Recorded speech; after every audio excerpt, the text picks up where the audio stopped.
సమగ్ర కుటుంబ సర్వేలో ఒక రోజులో చేరడం వల్ల 82 కులాలుగా ఎస్సీ ఎస్సీ ఉప కులాలను రాసుకొచ్చారు వాళ్ళు.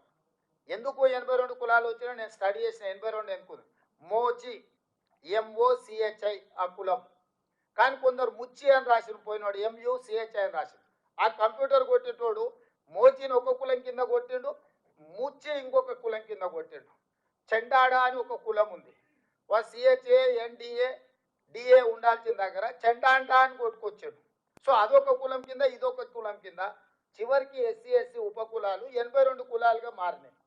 అంటే రాసుకొచ్చినోడు ఒకడు, కంప్యూటర్లో ఎంట్రీ చేసినోడు ఒకడు, ఇవి బయటికి చెప్పినోడు ఒకడు.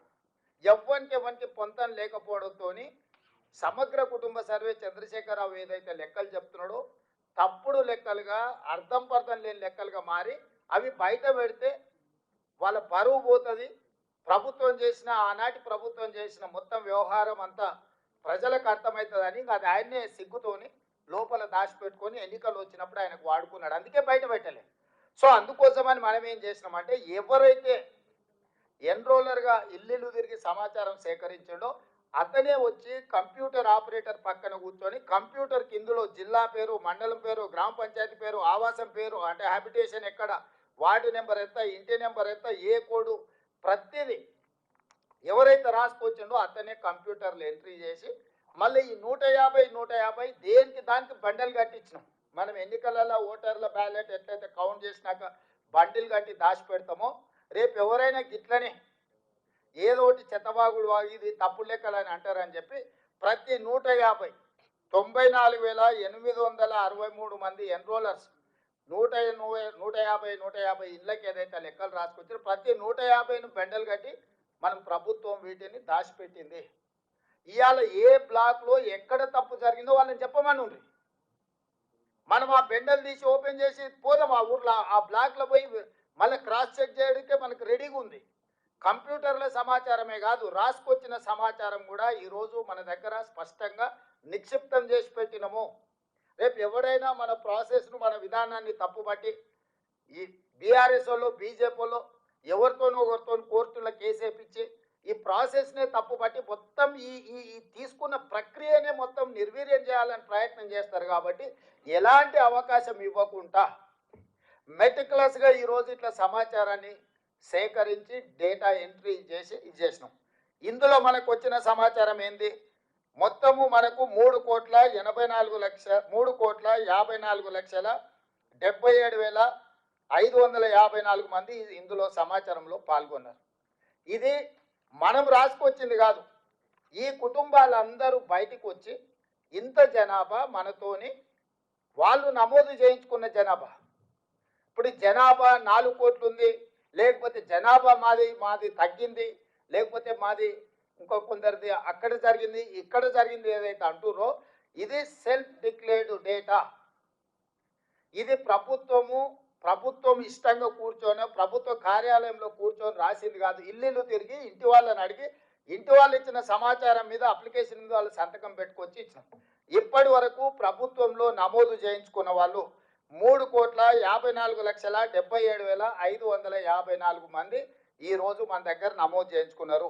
ఈ కుటుంబాలు ఎన్ని అంటే టోటల్గా దాదాపుగా ఈ కుటుంబాలు అన్నిటిని కూడా 1,12,00,000 పైగా కుటుంబాలు ఇందులో పాల్గొన్నాయి. ఈ మిగతా వాళ్ళు ఏదైతే 3 లక్షల పైచిలకు కుటుంబాలు పాల్గొనలేదో ఒక అంచనా 16 లక్షల పైగా జనాభా, 3,56,000 కుటుంబాలు మనకి ఇందులో మన ఇండ్లు గుర్తించిన వాళ్ళు, మన ఇంటికి స్టిక్కర్ అంటించిన వాళ్ళు నమోదు చేయించుకోలేదని ఒక అంచనాకు వచ్చినాము. ఈరోజు ఈ మొత్తం ప్రక్రియనే తప్పు పడుతున్నారు. నేను ఇక్కడ ఉన్న మా బీసీ సోదరులు నేను అడిగేది ఒకటే, ఈరోజు ఈ ప్రక్రియను తప్పు పట్టడం ద్వారా మొత్తం ఈ వ్యవస్థని కుప్పగూల్చాలని ఒక కుట్ర జరుగుతుంది. మనోళ్ళు కూడా తెలిసి తెలియక ఏదైనా చిన్నది పెద్ద తప్పు జరిగితే మేము సరిదిద్దుకుంటామనో, లేకపోతే అవునా అట్లా జరిగిందా అని మన దాంట్లో ఉన్న వాళ్ళే వాళ్ళ అతి తెలివితేటలు ప్రదర్శించి, లేకపోతే వాళ్ళ గుర్తింపు కోసం ఈ లెక్కలు తప్పనో, దీన్ని అట్లా చేయండి అనో, దీన్ని ఇట్లా చేయండి అనో ఇట్లా మాట్లాడడం ద్వారా 1931లో బ్రిటిషర్స్ తర్వాత మండల్ కమిషన్ కూడా వాళ్ళు ఇచ్చిన నివేదిక బ్రిటిషర్స్ ఇచ్చిన లెక్క మీదనే బేస్ అయి మండల్ కమిషన్ ఆ రోజు నివేదిక ఇచ్చింది. స్వతంత్రం వచ్చినప్పటి నుంచి ఈ రోజు వరకు ఎవ్వరు, ఏ రాష్ట్రము, ఏ ముఖ్యమంత్రి, ఏ ప్రధానమంత్రి, ఎంత పెద్ద నాయకుడున్నా, ఎంత గొప్ప నాయకుడున్నా ఈ ప్రయత్నమే చేయలేదు. ప్రయత్నం ప్రారంభిస్తే ఆగిపోయింది. 2011లో మన్మోహన్ సింగ్ గారు ఉన్నప్పుడు సోనియా గాంధీ గారు ఆదేశాలు ఇచ్చారు, డేటా కలెక్ట్ చేసిండ్రు, కానీ దాన్ని టేబుల్ చేయనీయలే. ఇప్పుడు మోడీ గారు నేను బీసీని అంటాడు, 12 ఏళ్ళు అయింది ప్రధానమంత్రి. ఆనాడు కాంగ్రెస్ పార్టీ ఇచ్చిన నివేదికను బయట పెట్టమని ధైర్యం ఉంటే, బీసీల పట్ల ప్రేమ ఉంటే బండి సంజయ్ గారిని ఈరోజు ఆ నివేదికను బయట పెట్టించమని మనం సేకరించిన 2011 ఒక ప్రయత్నం చేసింది కాంగ్రెస్ పార్టీ. ఆ వివరాలు ఉన్నాయి కేంద్ర ప్రభుత్వం దగ్గర. Ask them to table that details చెయ్యరు. ఎందుకు అని అంటే ఒక్కసారి లెక్క తెలిస్తే లెక్క ప్రకారం వాటా అడుగుతారు, కోటా అడుగుతారు. ఒక్కసారి అడగడం మొదలు పెట్టి ఇయ్యాలి కాకపోతే రేపైనా అది అమలు జరుగుతుంది. ఓవర్ నైట్ ఒకటే రోజు జరగకపోవచ్చు. స్వతంత్రం అడగంగానే వచ్చిందా? కొట్లాడంగా వచ్చింది. తెలంగాణ రాష్ట్రం ఒకటేసారి వచ్చిందా? ఎన్నో సంవత్సరాలు కొట్లాడితే తెలంగాణ రాష్ట్రం వచ్చింది. ఇవాళ ఈ బీసీ లెక్కలు కూడా ఓవర్ నైట్ రాలే. కొన్ని ఏళ్ళ నుంచి కొట్లాడుతున్నారు సంఘాలు, నాయకులు, వీళ్ళు కొన్ని దశాబ్దాల నుంచి అడుగుతూనే ఉన్నారు. యూనివర్సిటీలలో బీసీ రిజర్వేషన్లు లేకపోతే ఆనాడు తీసేస్తే హనుమంతరావు గారు పోయి సోనియా గాంధీ గారిని మాట్లాడి అమెండ్మెంట్ తీసుకొచ్చి యూనివర్సిటీల రిజర్వేషన్లు ఇచ్చారు. శివశంకర్ గారు ఉన్నప్పుడు ఈ యొక్క జాతుల కోసం ఇందిరాగాంధీ గారి కాడి నుంచి కేంద్ర ప్రభుత్వం మీద ఒత్తిడి తీసుకొచ్చి ఎన్నో ప్రయోజనకరమైన అంశాలను పొందుపరిచారు. ఏది కూడా ఒక్కరోజు రాత్రి ఊరికే రాదు. కొట్లాడి సాధించుకునేవి మిగిలినాయి. ఇవాళ ఎన్నో ఏళ్ళ నుంచి కొట్లాడుతున్నది, ఎంతో దీర్ఘకాలికంగా వాయిదా పడుతున్న ఒక డిమాండ్ను ఈరోజు మనం సక్సెస్ఫుల్గా దీన్ని ముందుకు తీసుకెళ్తున్నాము. దాంతో ఇందులో పాల్గొనని వాళ్ళు, ఇదంటే ఇష్టం లేని వాళ్ళు, ప్రధానంగా రాజకీయాలలో బీఆర్ఎస్, బీజేపీ.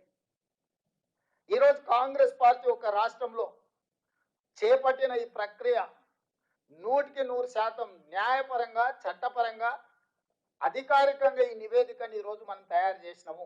ఒక్కసారి అఫీషియల్గా ఈ రాష్ట్ర ప్రభుత్వం చేసిన నివేదిక కోర్టు ముందల నిలబడ్డది అని అంటే ప్రతి రాష్ట్రంలో ఈ డిమాండ్ వస్తుంది, ప్రతి రాష్ట్రంలో చేయాల్సిన పరిస్థితి వస్తుంది. అన్ని రాష్ట్రాలలో ఈ డిమాండ్ చేస్తే దేశం మొత్తంలో అమలు చేయాల్సి వస్తుంది.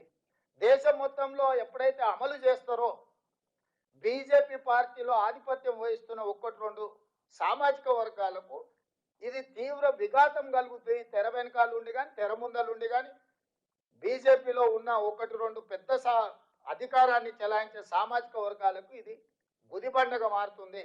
అందుకే బీజేపీ కాంగ్రెస్ చేసిన ప్రక్రియను తప్పుపట్టి ఏ లెక్క లేకుండా చేయాలని చూస్తున్నారు.